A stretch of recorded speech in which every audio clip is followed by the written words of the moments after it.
Pessoal, olá, espero que esteja tudo bem com vocês, tá? Hoje nós vamos falar aí das características, tá? E da fisiologia, o funcionamento um pouquinho aí desse grupo aí que são as aves, tá? Então, as aves, elas são descendentes dos dinossauros, então são descendentes de répteis. Como que a gente sabe disso? Por conta desse fóssil aqui, ó, que foi encontrado, que é o Archaeopteryx.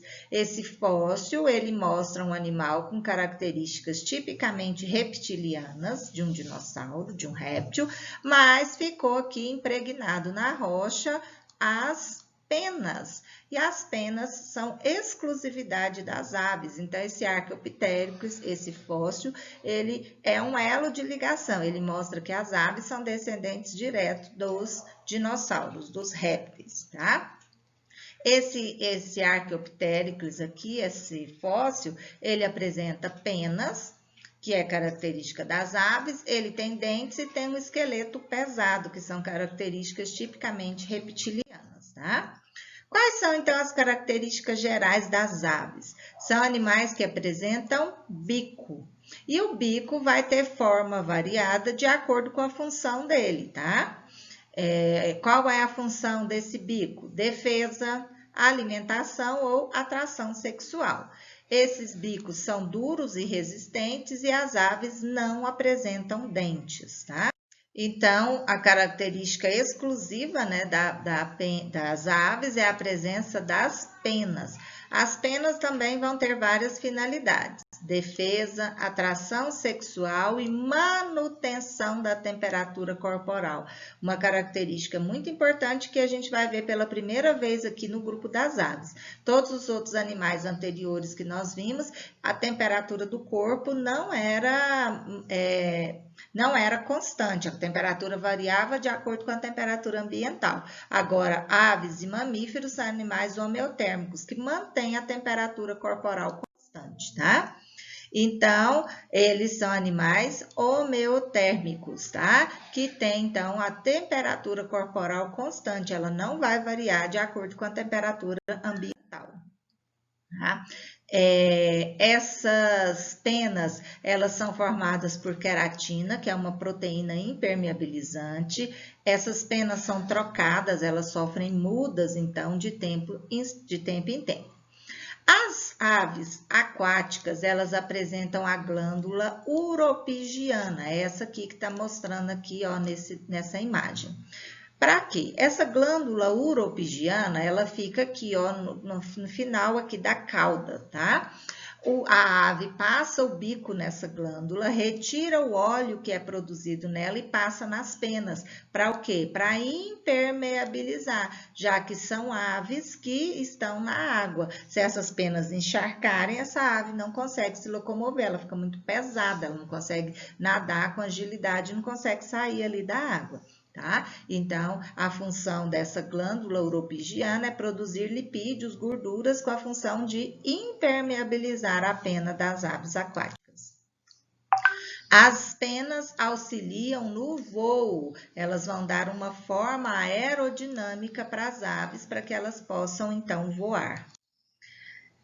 O esqueleto das aves, como que ele é? É um esqueleto ósseo, tem coluna vertebral, como a gente já viu nos outros. Mas os ossos têm uma característica importante, são ossos pneumáticos. O que significa isso? Ossos ocos, preenchidos por ar, para tornar a ave mais leve, para facilitar o voo. Além disso, o osso externo, que é o osso do peito, ele é em forma de quilha, né? Então, ele tem esse formato aqui para auxiliar o corte do ar durante o voo. Nós temos mais de 8.700 espécies de aves conhecidas atualmente, 1.300 só na Amazônia, tá? Essas aves foram divididas em dois grandes grupos, tá? De acordo com o hábito alimentar e a estrutura óssea, principalmente. São as aves ratitas, são as aves que não voam. Por quê? Porque o osso externo não tem forma de quilha, então, e geralmente são aves de grande porte, então tem essa dificuldade. Além do peso, o osso externo não tem essa quilha, não tem esse bico para facilitar o corte do ar. E as aves carinatas são aves que podem voar, pois tem o osso interno, né, na forma de carena ou quilha. Então, quais são as aves ratitas que não voam? O avestruz, que é a maior ave da África. Na Austrália, nós temos essa ave aqui que se chama emu ou icasuar, tá vendo? São aves grandes. O kiwi, que é uma ave típica da Nova Zelândia, e a ema, que é aqui da América do Sul. Então, essas aves são ratitas, não voam. E todas as outras aves são carinatas, tá? Tá, aí nós temos pinguins, galinhas, tucanos, urubus, né, o canário. Mas o pinguim voa, professora? Não, o pinguim, ele, apesar de ter o osso aqui em quilha, ele é uma ave que está adaptada a ambiente frio e a nadar, tá? Qual é a fisiologia, o funcionamento das aves? Então, o sistema digestório é completo. A gente já sabe que tem uma entrada e uma saída. Eles não têm ânus, eles vão ter a cloaca. A cloaca é a união do sistema urinário e genital. Vai servir tanto para eliminar as excretas quanto para a reprodução. Eles apresentam o papo, então eles ingerem o alimento fica armazenado nesse papo para amolecer, depois eles passam para a moela, que é um estômago mecânico que vai triturar esse alimento. Quem já viu matar galinha, ou já viu quando abre a ave ali na moela, às vezes está cheio de pedrinha, então o alimento passa ali e é então triturado, tá? São animais herbívoros, né, que se alimentam, tem uns que são exclusivamente herbívoros, se alimentam única e exclusivamente de vegetais, e outros são carnívoros. Os pulmões, além do pulmão ter uma grande superfície, tá? Eles apresentam ligados a esse pulmão sacos aéreos. Então, ligado ao pulmão, nós vamos ter esses sacos aéreos, que têm a função, né, de tornar o corpo da ave mais leve, e isso ainda vai fazer com que eu tenha uma capacidade respiratória maior. Por quê? Porque essa ave pode usar o ar que está armazenado aqui, ó, nos sacos aéreos, para enviar para o pulmão. As aves também têm um órgão fonador, que se chama siringe, que é responsável pelo canto, né? E pela fala aí dos papagaios. Então, a siringe é esse órgão fonador, que emite esses sons aí típicos das aves. A circulação, o sistema circulatório é fechado, então o sangue sempre vai circular no interior de vasos. O sangue passa 2 vezes pelo coração, então a circulação dupla, e é completa, não tem mistura de sangue arterial com sangue venoso aqui dentro do coração. O coração tem 2 átrios e 2 ventrículos, como nós mamíferos, tá? A excreção. Esses animais não têm bexiga, então eles não ficam armazenando ali as excretas. Isso que facilita o voo, porque diminui o peso, tá? E aí eles eliminam pela cloaca a urina e as fezes, tudo junto, tá? Então, a urina é esbranquiçada porque tem grande presença de ácido úrico, que é um excelente adubo. Quem já morou em roça, quem vai, frequenta, tem criação de galinha, pega o esterco da galinha, que é essas fezes, e mistura com a terra, porque essa substância esbranquiçada aqui é rica em nitrogênio, e nitrogênio é importante para fazer proteína, tá?